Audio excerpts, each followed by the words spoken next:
Hello guys, well, we're going with the second part of this class. Well, in the previous one we had already talked about Muriel and the flowers that she sent somebody, and we talked about the lower order questions, right? That were sort of concentrated on content, on close questions. Now, the higher order questions, as I mentioned before, require more analysis, more anticipation, propositive abilities, and some other things, right? That definitely are going to help us understand the text a little bit better, right? So, the opposite of content questions are the context of meaning questions, right? So basically, they are going to help us understand what happens in the context of the reading. Yes, let's say what are the ideas that are presented in the text that are not explicitly or literally mentioned there, but that we can either infer, predict, or simply analyze in order to get a better understanding of the text, right? So these questions may be related to previous information, maybe related to interpretation, maybe related to analysis, to sort of predicting things or let's say extracting or making abstractions, right, from the text. So that has to do, or that's, let's say, those are the ones that are related to this context of meaning. And then, of course, the opposites to closed questions are open questions, right? So these open questions are not answered by a simple or a single word or a single, let's say, sentence that you can extract or paraphrase from the text, but that normally require to expand on the information that you provide, to guess a little bit, to make educated or informed guesses about what you say, because of course it's not any just any random answer, right? But all in this way. So normally the answers that are open, I mean, or the answers to open questions, tend to be longer, tend to require to have at least a little bit of argumentation, and of course they may be partially right, partially wrong, or these questions may have multiple answers, right? And they all may be sort of okay if they are argumented, supported in a correct way with the elements of the text, right? So let's think about an open question that is of context of meaning, yes? A higher order question. This could be something as simple of why does Muriel send these flowers to this person? Let's assume that he is a kid, right? Why? Well, we cannot tell, right? It's from that little text that I read before, in which basically says that a woman or a girl, somebody belonging to the female genre, send three different types of flowers, and the person received them. And again, let's say that this is a boy, received them before going to school. Like, we cannot really mention explicitly and closely why, right? So we can infer a lot of different things. Well, maybe it was a friend, and it was the kids or the boy's birthday. Well, maybe, but there are like a lot of several types of flowers and very specific ones, right? So it's maybe a romantic thing. Maybe she's sort of in love with the guy. Well, maybe, who knows? Maybe she sort of it's taking the lead. Yes, it's not so common, and especially in the time, sorry, in which the text was written, and that's something that you can use with the background information. You see how everything that gets together.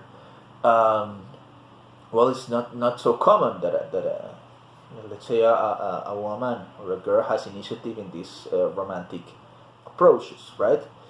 What if it's his mother, sorry?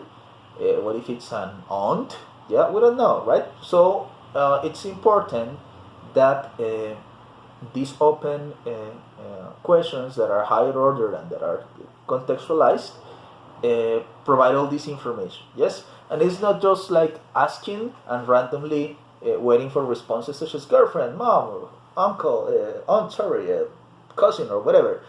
We're required to have an argumentation for that.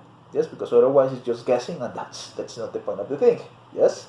Um, so this, as simple as that, is going to require anticipation on the reader, is going to require proposition, is going to require analysis, is going to require that he uses, he or she, I mean the student, uses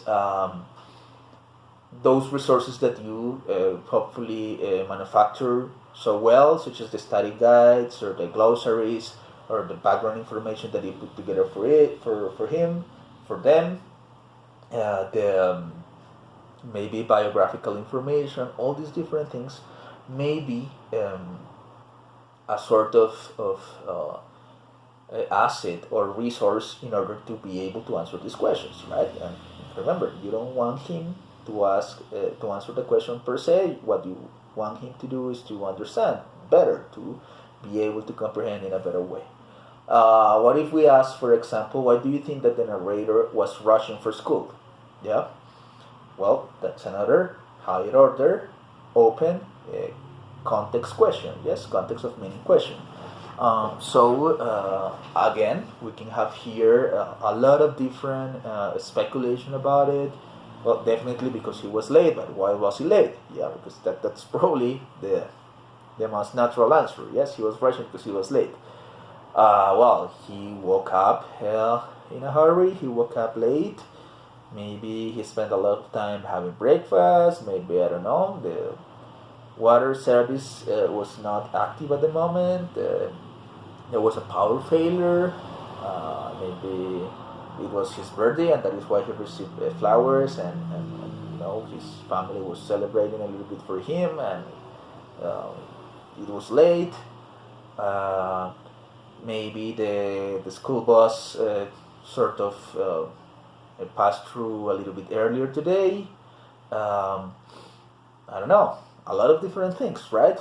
We can ask about, for example, the age of the narrator, right? So, I don't know, who knows? It may be a kid of elementary, or it can be a kid in high school. What about if he's the teacher and he's not the kid? Yes, because he's going to school, but well, he's the teacher, right? Which would make sense because apparently he has a very good vocabulary and able to sort of identify all these different flowers with very specific names. Or maybe it's a kid who's really into biology. We don't know, right? But we can find all these different ideas about it, about this let's say possibility. So hopefully you understood these sort of two different types of questions that have the subtypes, or open or closed, or content, or all these different ones, and we'll be able to do that. Now, let's say that the teacher plays a really important role over here, because most of these questions that you can ask are going to require some sort of input, or are going to try to relate the, let's say, the student's personal world to the world of literature that you present. Yes, there's no other way. Well, let's say that the main way to make inference about a reading is from your own experience. Yes, even if the story is about, you know, the distant space and galaxies far away, and it's very imaginary, and there are dragons in it, or there is magic or something like that, in order to make an inference, you are going to take from your own experience and sort of predict certain things. Yes, even if you have to stretch it because it's an imaginary story, that's something that you are supposed to do, right? So what if the student has a very limited experience? Yes, in this case, well, it was, let's say, something that was related to school context, and, you know, living in a hurry, so that's partially partially familiar to him or her. But for example, the flower thing is not something that may be necessarily interesting for him, and even if it's interesting, um, the student may not have a lot of information about it, right? So you really need to mediate that, yes, and make sure that the questions that you ask are actually inferable, yes, actually something that he put a lot of some effort into it, or a lot, whatever, but that he or she eventually can pull out, right? Like he or eventually, if you make some connections, it's going to be reasonably possible that every kid in your class will be able to do it. Yes, because if you ask something that is definitely a complete stretch, yes, and you expect him to answer, well, that may be frustrating, right? So you need to sort of identify first your population, try and check what are his or her experiences in order to make these questions, right? To ask these questions. It may seem a lot of work, but actually, just as I mentioned in the previous week, the more you know your students, the more natural it's going to come. Yes, let's say that you're not going to require to make a whole, complete needs analysis, or let's say uh, um, a survey or something like that, or analyze the figures of statistics or something like that. No, you eventually are going to be able to get to know your students, and know what they're expecting, what are they familiar with, and what not, and what is the level of questions that they are going to be able to answer, right? So basically that's it, guys. I know that it seems like pretty simplistic, and let's say that these types of questions, probably you were doing that already without knowing the names of them or the technicalities, but it is important that you get to know them and, like, consciously, yes, not accidentally, start to use them in better ways. Of course, I would recommend that you do, or you ask more higher order questions than lower order, right? This lower order have very specific, um, let's say, information, or let's say very specific purposes, while the ones of higher order are, let's say, provide more possibilities of analysis, of input, of output, and all these different things. Now, take into account that the examples that I gave you are about comprehension of the text, yes? But remember something that is really important. You are teaching English, right? You're teaching a language, a second language over here. So rather than getting to know if the student was able to understand or not, which is very important, of course, always make your questions, or ask your questions, in function of the topics that you're teaching. Remember that we're dealing, and I am very emphatic on this, on literature as a tool, right? As a tool. This is just a means to reach an end. Yes, in this particular subject, we're not studying literature itself. I have mentioned before, we will do that on the 10th semester. But for now, this is just a means to achieve an end, right? So, if you're teaching a particular tense, for example, we'll use that present simple or present perfect in your question, or use the future, or if you're studying a certain amount of adjectives, well, include them in there. If you're talking about intonation, well, use your questions in order to practice that. If you're using, I don't know, studying regular or irregular verbs, well, make questions, or design questions, I mean, that include that sort of information. Well, if you're talking about, I don't know, passive voice, well, design your questions so the answers are passive voices, and things like that. Okay, so please always take that into account. Like, make or be very conscious about your role over there, and how it is supposed to be somehow a way to practice your English and to improve it. Okay. Very well. To finish this video, I'm going to tell you about some possibilities of asking these questions. Let's say that we have already classified. I have already just mentioned about how they must be connected, specifically with the contents that you're teaching and abilities and skills.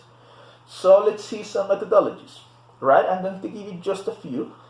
And the idea is that you either use some of them, or I'm sure that you're pretty creative and that you have already used some additional ones that you can employ over here. So the first one, or the first methodology, will be oral questions, right? And those are fine, and that's okay. And if you use that and if it works for you, well, great, do it. Yes, you simply ask the person, ask him or her aloud, and you expect him or her to reply, right? This may have different rules, such as it is only the question for the person that you ask directly. Maybe a partner can help. Maybe you can, ask an open question, and it may be complementary, and 2 or 3 people can answer the same question. You compare. Maybe you listen to a lot of answers, and then in the end you mention which is the correct one, or if it's an open, to see which of them are acceptable or not. Yes, that's it. Very typical, easy to use, and very standard. Does not require any preparation besides the question itself. That's it. Yes. Now, these of course have some disadvantages. First of all, is that it's not necessarily the most exciting thing. Yes. So this engaging factor is definitely low over here. The other thing is that they may be threatening. Yeah, I love asking threatening questions to my students, because you're going to be teachers, so you can handle that. The students will be asking questions all the time to us, and they will be expecting to answer properly. Sure, there's no shame in saying that you don't know anything and that you will find out, but if you do that very often as a teacher, well, your credibility is going to lower, right? But when I'm teaching students who are not teachers, yes, well, I definitely try to be much less threatening, yes, in these sort of questions, and avoid this factor of fear, intimidation, which is not good at all. And oral questions, no matter how you ask them, no matter how you soften them, they're always going to be threatening somehow. Yes, because it place the attention on a single individual, and everybody will be expecting the reply to either cap, or maybe sort of shaming the person, which is something that you should avoid at all costs. But you cannot control everything, and maybe you can prevent that when you're in the classroom, but when they go out, they're going to mock him or her. Oh, there are a lot of different things, right? So that's not necessarily the best of options, or I guess it shouldn't be the only option, right? Then we have the workshops, right? Those are fine. You can just ask the question in a written way. People feel a little bit safer because they sort of have the time to think. It is more private. If they don't know the answer, probably they can talk to a partner, and they may exchange certain things. And that's it. Yes, that could be fine. Again, it's not the most exciting of things. So that engagement, although it's a little bit higher than oral questions themselves sometimes, well, still is not that engaging, right? Again, you can sort of modify the questions so they are not the typical question and blank space and that's it, but you can make them in the way of a crossword, in the way of a sort of a word search. There are different ways in which you can adapt questions to make them look more like a game, or at least a dynamic activity, more dynamic activity than the simple typical workshop, right? So that's a possibility. Again, cannot be 100% sure that the person answer like himself or herself, and you want somehow individual as well as general understanding, right? So this may be a little bit difficult to monitor. That's it. Now, from now on, apart from oral questions and workshops, I have some other alternatives that have, thousands of variations, right? So, I have, for example, this methodology that is the question cube. Yes, so imagine a dice, a cube with the 6 sides, and you simply throw it, and you can ask a question. So there are different ways to do it.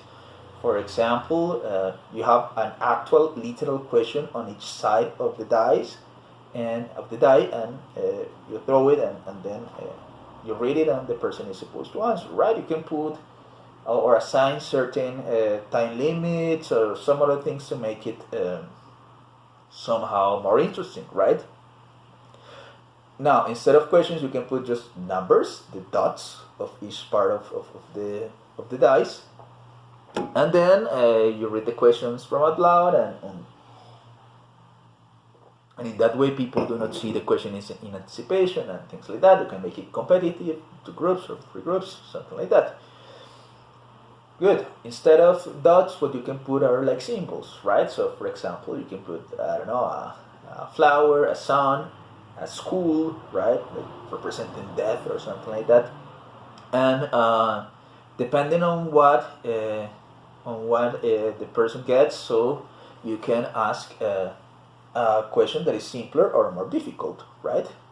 So in that way, you can sort of dosify the easier questions, the lower order questions, and the ones that are a little bit more difficult would be the higher order, right? You can explain that, or you can just simply say these ones are more difficult or less difficult or more complete, something like that, right? So we have that. We can have the roulette. The roulette is something really typical that you can do physically, right? Like create a roulette. Or there are a lot of apps or web pages on the internet where you can put the roulettes and input the questions, and it has sound, and everything that a real roulette has is just less messy and less time consuming because you do it right away. Again, you can here offer different options for this roulette, questions that are more difficult, less difficult, etc. Right? Mm-hmm. We have, for example, the one from Who Wants to Be a Millionaire. I know that probably you have seen this like thousands of times, and there are a lot of different variations. You can have actual prizes such as candy, or such as additional points for a particular assignment, for a test, or whatever. Again, there are a lot of different things or online apps where you can input the questions. Of course, the thing over here is that there is most of them are closed questions, but what you can do is sort of let's say ask an amplification of the answer, right? Okay, like one part is selecting the current option, and then he or she will have to support it or to amplify it or something like that. That's it. If you want to make or to ask more open question or higher order questions, right? Then we have also another one that is the question challenge, right? And it's basically when you divide it in groups and you ask the other group to create questions for for their rival. Yes. So that's interesting because they will be trying to make more difficult questions, and usually those difficult questions are higher order, and that simplifies your work because they will be asking the questions, not you, and that's fine. Of course, you will have to monitor that and make sure that it's actually difficult questions, but not they are difficult because they are memoristic, for example, but because of the different things that they have. Yes, and you can start increasing the difficulty And again, you can combine this with any of the other ones. For example, one day you ask them to create the questions, and then the next day you do the Who Wants to Be a Millionaire or the roulette or something like that. All of these can be exchangeable, yes, which is the beauty of it. Finally, from my part, again, you can have like a lot of different ones. I'm sure that you may have a lot of different ideas. We can have the aiming games, yes, and these aiming games are basically those games in which you throw something at a target, and then there's either a question or something like that. Yeah, so you can have, for example, darts. That's typical one. And you bring the dart and you throw it away, and depending on how close is to the target, so the question may be more maybe easier or more difficult. Or you can do the same with a dart, and there are maybe balloons, and inside the balloons there are the questions. Maybe bowling. There are these bowlings and pins that are really cheap. I have some of them around, and probably it was like, I don't know, 10,000 at some point, and I have used them like thousands of times. And again, you can just simply put numbers to the pins, and they have questions or something like that. Or one that I have over here a lot. It's I have this Nerf gun that you see over here, and then they just sort of shoot, right? And right, and they hit these coffee cups, right? I put them like right away in front of them or something like that. It really depends. And for example, I can assign a level of difficulty to each cup, right? So this is, I don't know, a difficult question, a medium question, and a hard question, and an easy question, right? They just hit a particular one, and they can answer it, and they will get more points if the question is more difficult. So that would be like a challenge for them, and all that, right? Those are like only a few. There are 1,000 ways of doing questions, of asking questions. So the most important thing over here is actually how you design the question, yes, and what do you expect the student to answer. The media can be, really different from the most traditional one, oral questions, workshops, to all these fancy and let's say fun ways. I mean, every time that you bring something into a classroom that is not expected to be there, there's this curiosity. Yeah. So every time I arrive with a Nerf gun into the classroom, like, well, probably it may be really boring for, in terms of the text or the reading or something like that. But at least they feel a little bit excited about these different elements. Yes. And sometimes they have asked me, like, what is that T-shirt? What is it? It's part of the, no, this is just a coffee capsule, like the ones that they use for different things. So it is, at least in my case, in my experience, it has been stimulating at some point for them. So it may be a great idea. Okay. So guys, final 2 minutes of the video to tell you about the assignment. Very short, and you can anticipate it. Please, you are going to ask at least 5 questions of the text that you have already selected. Yes, either the one for the final project, or if you want to add another one, well, that's fine. But that's it. Okay, so we're going to ask these 5 questions. Please, 2 of them must be lower order, and the other 3 must be higher order. Okay, you ask the question. You are going to, in the same document, write the key, meaning like the answer, more or less what you expect the students to answer. Yes, and well, of course, with the close questions will be really simple, but the other ones require more text. And then you are going to mention how are you going to present the questions to students. You can use any of the ones that I have just mentioned, the roulette, the workshop, Who Wants to Be a Millionaire, etc.